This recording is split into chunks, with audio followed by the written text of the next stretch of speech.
One time, I found a phone on the side of the road. I was driving home later at night, probably like 10 p.m. Things were quiet, and as I came to a stop at a red light, I casually looked around. The intersection that I was at was busy during the day, but at night, not so much. I was next to a divider that was to my left, and I noticed something on the ground. It appeared to be a phone.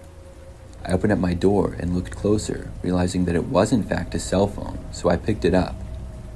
It had been raining outside, so the phone was pretty wet, and I figured it was probably broken.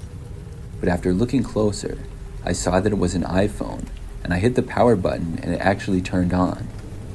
After that, the light turned green, so I had to finish driving home. But once I was back, I took the phone out and looked at it. Nothing appeared to be wrong with it, and I wanted to return it to the rightful owner. The phone was password protected though, so I had no clue who it belonged to. I tried 1234 as the passcode and some other obvious ones, but none of them worked. After that, I tried using voice commands. I asked Siri who the owner of the phone was, and she said the phone belonged to Brian. Now I had a name, but unfortunately, it was a pretty common name. I asked Siri Brian's contact information, but I was told that the phone had to be unlocked for that. That was the same for everything else. I tried a lot of other commands, but didn't get any results, so I only had the one name to go off of. After that, I decided to make a post on Craigslist that I found somebody's cell phone. I described where I had found it and included a picture of it, and asked for the owner to get in touch with me. Within a day, I got a reply. The first reply, though, was somebody claiming that the phone was theirs. I asked them what their name was. If they answered with anything other than Brian, I knew it wasn't theirs. The first person didn't want to give me their name and asked me why I wanted to know. I said because I know the name of the person who the phone belongs to, and I want to make sure that it's you. They responded saying their name was Joe, and I knew that they weren't the owner. Sometime later, though, I got another reply with somebody saying that it was their phone. When I asked them their name, they said Brian. I finally had found the owner. I was really happy, and I couldn't believe that it actually worked. I asked Brian where he wanted to meet to pick up his phone. Brian told me that he didn't want to cause me any trouble, and he could just stop by my house. When he said that, I thought maybe I shouldn't give him my address. But I told myself, I'm not selling anything on Craigslist, I'm just returning the phone to the owner. So I convinced myself that it was fine, and I gave Brian my home address. He told me that he would stop by at 8 p.m. to pick up the phone. I agreed, and that night at around 8 p.m., there was a knock on my front door. I went over and answered it, and Brian was there, or at least I assumed that's who he was. He had sort of short, reddish hair and was about average height. I said hi to him and then handed him the phone. He took it and then asked me where I found it. I told him, and he was like, "Oh yeah, that's crazy." Then he just kind of stood there for a few seconds. I was about to say, "Well, have a good night now," and then close the door. But then randomly, he asked me if he could come inside for a minute. I didn't want him to. I knew nothing about this guy, and I certainly knew better than to let him into my house. Plus, I was the only one home at the time. So I told him that I was about to go to bed, and then I started to shut the door. He kept standing there, but said okay. I then closed the door and locked it. Then I turned out the lights right inside. It didn't seem like Brian was walking away though, so I went over to the living room window to look. When I did, I saw Brian still standing there on the front step. It was really weird. Then, probably 30 seconds later, he slowly walked back to his car that was parked on the side of the street. He got inside, and I was about to walk away, but I wanted to see him leave. He sat inside of his car, but did not immediately drive away. I kept watching, and I wasn't going to leave until he did. For like 5 minutes, he was just sitting inside of his car. Then he got out of it again. He started walking back up to my front step, and I had a bad feeling when I saw this. I didn't know what he could possibly want. I was expecting him to maybe knock on the door or something, but he didn't. Instead, he stood on the front step and looked around for a few seconds. Then he started to walk away to the side of the house. When he was out of sight, I finally moved and went to another window. I went to my bedroom, and when I got to the window, just barely saw him go out of sight and behind my house. Now he was in the backyard, and I didn't like this at all. I moved to another back window and then turned on a back light to outside. When it went on, I saw Brian continue to walk through my backyard, but now to the other side of my house. Then he casually walked around the back to the front yard. Once he was there, he returned to his car. Then he started the engine and drove away. I was really weirded out by this. He had made a complete lap around my house. After he drove away, he didn't come back that night, at least not that I'm aware of. I still wonder what he was doing though. My best guess is maybe he was going to try to break in, and when I turned the light on, it possibly scared him off. I really don't know. Either way, it was very weird.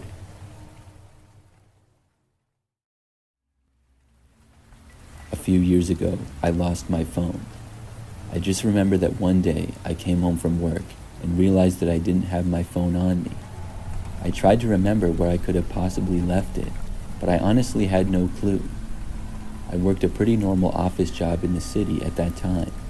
Also, I would walk several blocks to get to my car and then would drive home. It didn't seem that likely to me that I would drop my phone, but I honestly had no clue. So the next day when I went to work, I looked around my cubicle, hoping that I had left it there. I thought that it had to be there, because I hadn't remembered dropping it or any situations where I could have. I guess it was possible though. After searching my desk and around it, my phone was nowhere to be seen. I felt completely dejected and realized that probably meant that my phone was a goner. If I lost it on the city streets or something, it certainly would not still be there. I logged onto my computer to work after that and figured that I would have to buy another phone later. But when I was checking my email, I saw one with the subject, cell phone. My eyes lit up when I saw this. Could somebody have found my phone? I clicked on the email and read it. It was short and to the point. Whoever sent it said that they had found my phone and got my contact information from it. They wanted to give me my phone back as soon as possible, but asked me if I could pay a finder's fee of $400. My happiness went away after reading the last sentence. A finder's fee of $400? I really hoped that it was a joke. I responded to the email saying that I would meet them as soon as possible when they were available to get my phone back. I added that I hoped they were joking about the $400. The sender of the email did not give me a name, and it was from a Gmail account with just random letters and numbers. They responded to me within the hour and told me that they were not joking and wanted $400 for the phone. My phone was the newest version of the iPhone, which did sell for a lot more than $400, but I would still rather buy a new phone for more money than give whoever this was the satisfaction. It made me really angry that they thought they could do that to me. I asked to meet with the person and didn't say if I would pay them or not. The person said that they would come by my house that night and asked me for my address. I responded saying that I would rather meet in public, but they didn't respond to me after that. All of our communication took place within this one workday for me. At the end of the workday, I left and drove back home. But on the way, I stopped at the store and got a cheap phone to use in the meantime. I was trying to make up my mind of what I would do. Either I would have to buy a new phone or get this person to be reasonable with me. I thought about offering them $100 or trying to negotiate, but that still made me mad. I know I shouldn't have to pay them any money at all. I also considered getting the police involved, but I didn't know if anything could be done. So I got home that night at like 6 p.m. or so. I lived by myself in a pretty standard one-bedroom apartment. About an hour after returning home, there was a knock on my door. I walked over and looked through the peephole to see who was there. When I did, I saw a man standing outside of the door. He was wearing a black jacket, a winter hat, and sunglasses. He was also wearing a scarf that was covering most of his mouth. It was wintertime though, so nothing about it was that strange. I realized this might be the guy who had my phone. He likely got my address from my phone, as he had got my contact information. I opened up the door and said hi to him. I really couldn't tell much of what he looked like because of what he was wearing, but he was a little bit shorter than me. He said that he had my phone and wanted just $400 for it and would give it back to me. Then he reached into his pocket and held my phone up for just a second. I tried to reason with the guy. I asked him why he thought I should give him that much money. He said because he wanted it. I told him that that was unreasonable and it was my phone, so I shouldn't have to pay him. The guy cursed at me and then out of nowhere started walking forward and into my apartment. I didn't have any time to stop him, and I backed up, but couldn't even try to close the door on him. He was already mostly inside.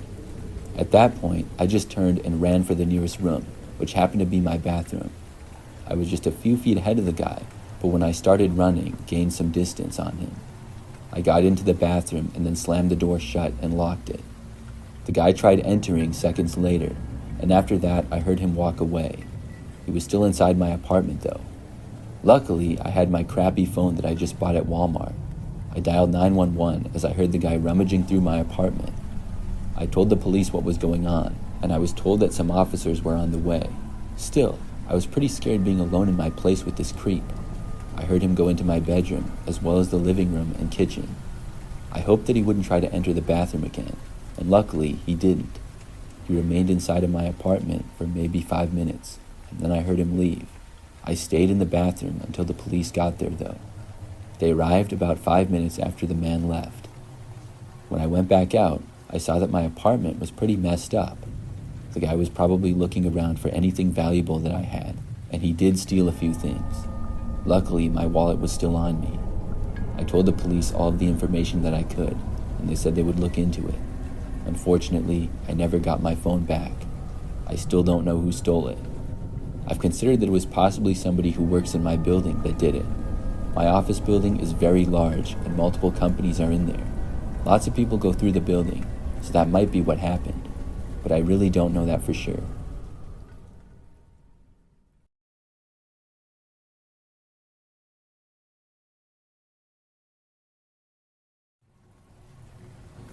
I had a terrifying experience last year. I live alone in a smaller house and have been living there for 3 years now. It has 2 bedrooms and just 1 bathroom, but it's enough space for me. I also have a somewhat small front yard and a fenced-in backyard as well. One Friday night, I got home from work a little early. I didn't have anything going on that night, but was going to hang out with some friends the following day. I decided to do all of my chores right then and there and get them out of the way. There are a lot of chores that I do throughout the week, but also some that I leave for the weekends, like doing laundry and vacuuming the carpet in my house, which is all carpet, and a few other things as well. So after getting home, I did laundry, vacuumed, and cleaned the bathroom as well. I also organized a few other things. It only took me like an hour and a half to do everything, and then I was going to cook some food. I had a recipe that I saved on my phone and I was going to try. However, I realized then that I couldn't find my phone. Obviously, I didn't have it when I was cleaning and stuff. Normally, I would have left it on the coffee table in the living room, or sometimes I left it on the couch. When I looked in both of those places, though, I couldn't find it. I was not worried until I looked in the entire kitchen, and it wasn't there either. I went into the bathroom and my bedroom as well, and I knew it wasn't there, but I looked anyways.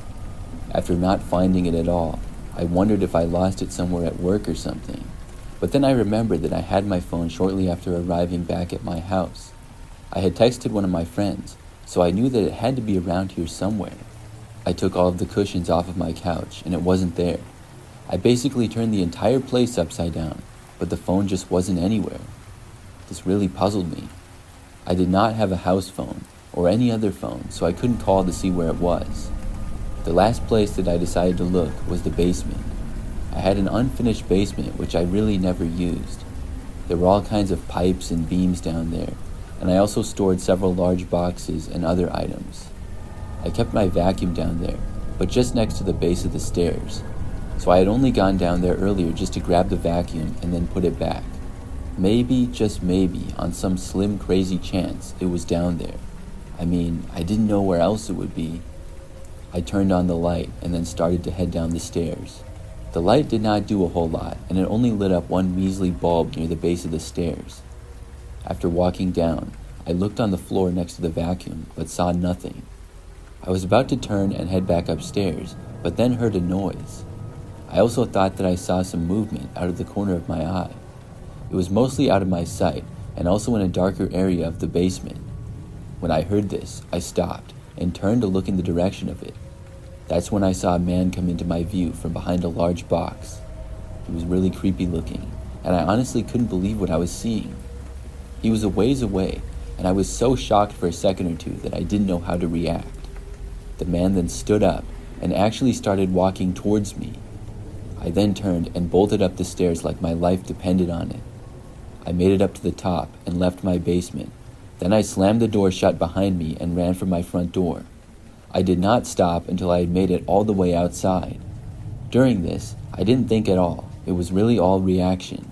I just wanted to get out of my house. After leaving, I realized that I hadn't grabbed my keys or anything at all. Obviously, I didn't have my phone, so I couldn't call the police, and I couldn't get in my car either. I also didn't want to go back inside my house, so I ran to a neighbor's.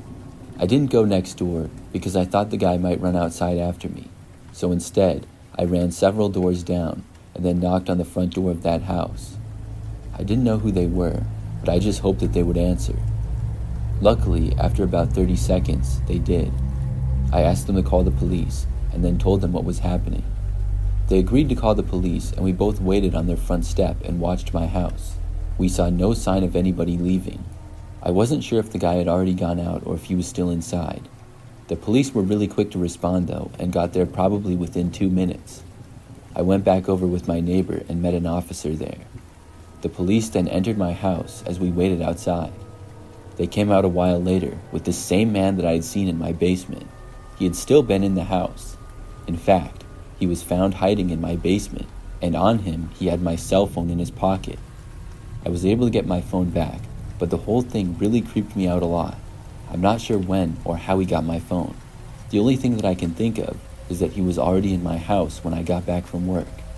Then he might have came upstairs without my knowledge and took the phone and went back down. How he got in the house and when he got in the house, I also don't know. Maybe I simply forgot to lock my front door, or maybe he entered through a window. There were no signs of a break-in. Either way, since that experience, I bought security cameras, and I'm always sure to make sure that my doors are locked.